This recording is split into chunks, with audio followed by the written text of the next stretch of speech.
thing, because Right. when you're feared, people aren't going to want to approach you, and because you're the boss and something gets messed up, it all comes back down to you and how effective you are as a leader. I had to that point, I had a job, my previous job at the lab,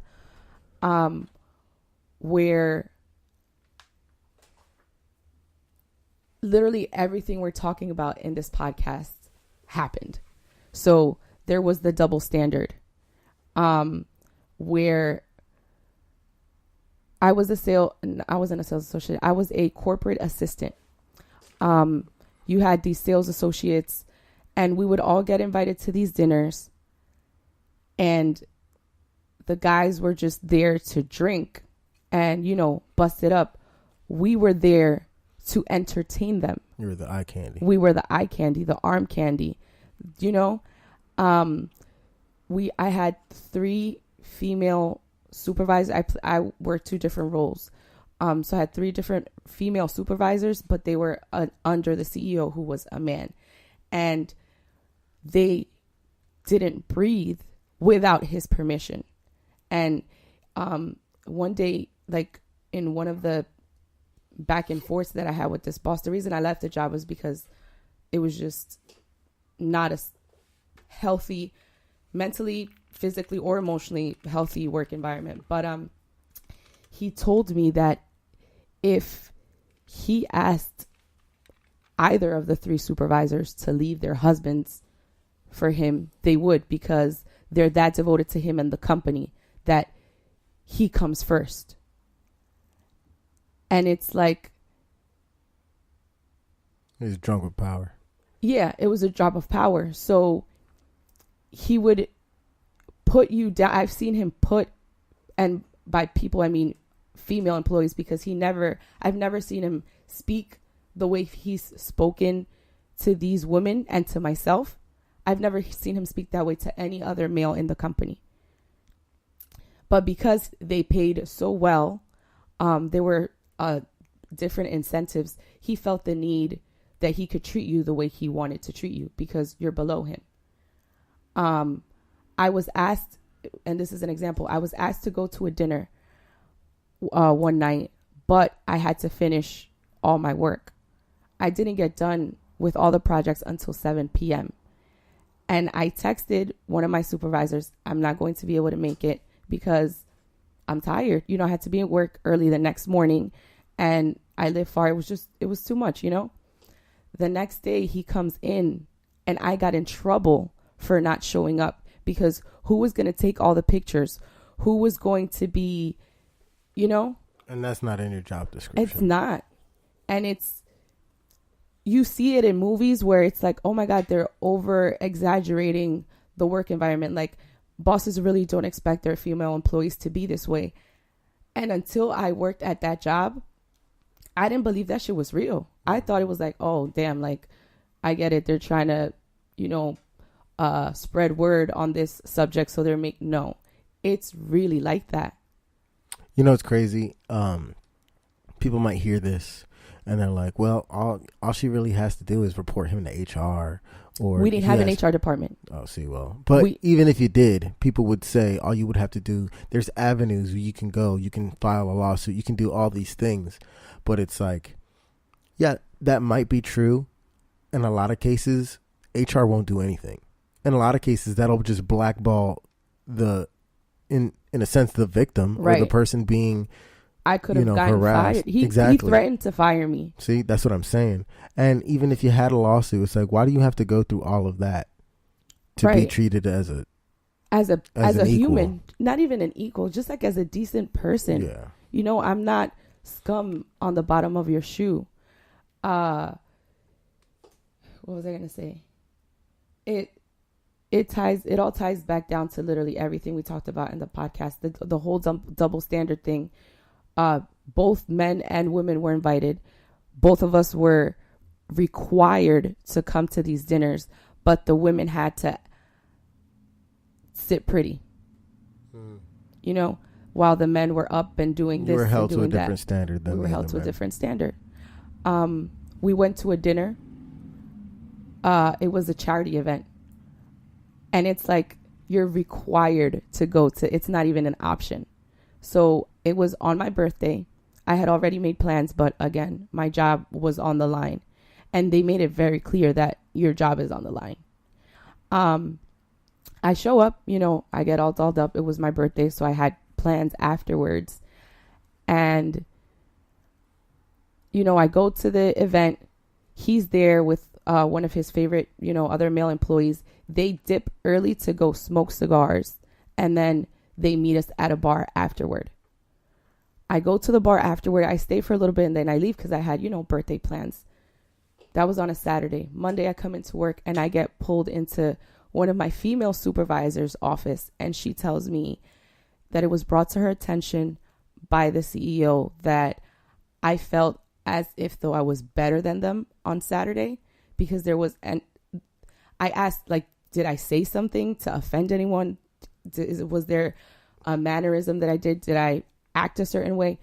No, her answer was there was an air about you. You have to understand that you need to remain humble and you have to listen only to him. Everything he tells you to do, you do. He says jump, you say how high. Oh, see, that's wrong. And it's like, I couldn't report it to HR because we definitely didn't have an HR department. And it's like, okay, I can sue him, but he's the CEO of however many companies. It's like, why would I have to go through all that trouble? Or why would you want to go? Why would I want to go through all that trouble? Even if you were to win, it's like, is it worth? It's not. Is it worth all the time? Wow. And I can only imagine the amount of women who go through that exact same thing, maybe even 10 times as worse. And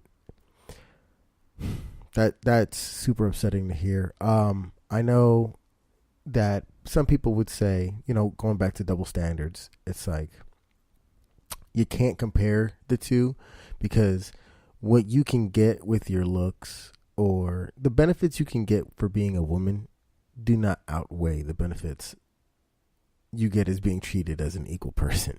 Exactly. And it's like in certain situations. Agreed. Of course you can say that all you want by having like Cardi B drug some, multi-millionaire person and doing what you got to do to get a bunch of money. But that doesn't equate, and it doesn't help the fact that you have to go through what you went through. You're not Cardi B. You're not going to be that person.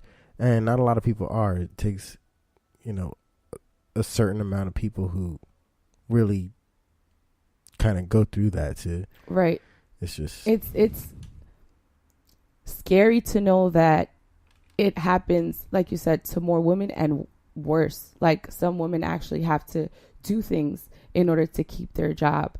I believe that all three of my supervisors had to do things to keep their job. Excuse me. Oh, Jesus. What's sad is that there are people who would kind of like not compare, but they would say, how do I want to articulate this? They would be willing to do whatever it takes. They would be willing to basically be a slave. Right. And here's the thing. It's not like it happens overnight. It's not like you just come into work and then everything's, all hunky dory. And then the next day you're being, harassed or, being treated as a lesser person. The way it happened with me, and I was warned by the former employee who had my position. They invited you to things. And it was like a requirement, but it didn't feel like a requirement because it felt like it was genuine. It was coming from a genuine place. And then they'll offer you money. I got a bunch of extra stipends at work. I got a clothing allowance. I got a phone allowance. I got a car allowance every month. Yeah, it's like, here's a little something so you don't have to worry about. Here's a little something so we can do what we want. They make it so you feel as though you need them. So they find somebody vulnerable. And I was very, very vulnerable at the time because I was recently at the moment, I really didn't have a home. I was crashing in my friend's basement, trying to find an apartment. I had bad credit, and I didn't have any family in the city. So with the money I was making there, I got so many extra benefits that I didn't believe I could get elsewhere. So I felt like I needed that job. I'm not sure exactly how he found out that I was crashing in someone's basement, but he pulled me into his office and pretty much blamed me for being homeless and was like, "You're crashing at your friend's basement. Why wouldn't you just tell me that you were looking for an apartment and didn't have one?" Like that's none of your business. I could have given you the money you needed to move. See, and that's a problem because it's not any of his business, and if it's not affecting your work, it wasn't affecting my work. Why should anybody know anything going on? So I was attacked for personal problems that had nothing to do with my job. And then after he called me, and it was like a screaming match at like 8:00 at night because I didn't stay. So this is how he found out. My position was a 9 to 5:30, but if he was there, I was required to stay until he left. So that particular night, it was about 8:00. I was tired. I was hungry. I was crashing in my friend's basement. And when you live in someone else's house, like I don't feel comfortable coming in at odd hours of the night, taking a shower, it makes a lot of noise. So if people are sleeping, like I just wanted to come home, take a shower and get some rest. So I left. He was in a meeting. There was really nothing else that I was doing but sitting there twiddling my thumbs. He calls me maybe half an hour later when he realized I wasn't there because he wanted a coffee or something. And I said, I tried to text your cell phone. You didn't respond and I had to go home. And he cursed me out saying, do you think that this is a luxury job? You can just sit here and come and go as you please. Mind you, my hours again are from 9 to 5:30. So after I cried. I sat in the car and I cried because I'm like, oh my God, I'm going to lose my job. I'm never getting an apartment. And what if my friend's mom kicks me out? Like so much was going through my head. 2 hours later, he calls me and says, you don't need this stress in your life. Here's $2,000 to put down on an apartment that we can help you find. And that's how they do it. They strip you down to where you think you need them. You have nothing else, no other opportunities, nothing else to get you to where you need to be. And, I didn't fall for it. I mean, I took the money. But after I got myself established and to a level where I could sustain myself, I found another job because to me, they basically used you, right. And in the end, you're like, all right, cool. Yeah. You know what? You're going to use me. I'm going to use you and do whatever I got to do. Being emotionally stable is better than working like a slave and being treated like a cockroach for all the money in the world. Yeah. So. And, it's a funny thing. Well, it's not very funny, but a thing is like, if you're new in the workplace and you're getting those vibes, people get hindered from reporting stuff like that to HR because you got to think, oh, it's the new girl coming in or even the new employee, regardless of what the sex is. And it's like, who are we going to believe? The person who's been working here for 10 years or the person who's been working here for 6 months? And what's funny is, we didn't have an HR department, but Glassdoor, where you could review employers, their comments are ridiculous. And when I first, started the job, I was reading them because, you want to know who you're working for.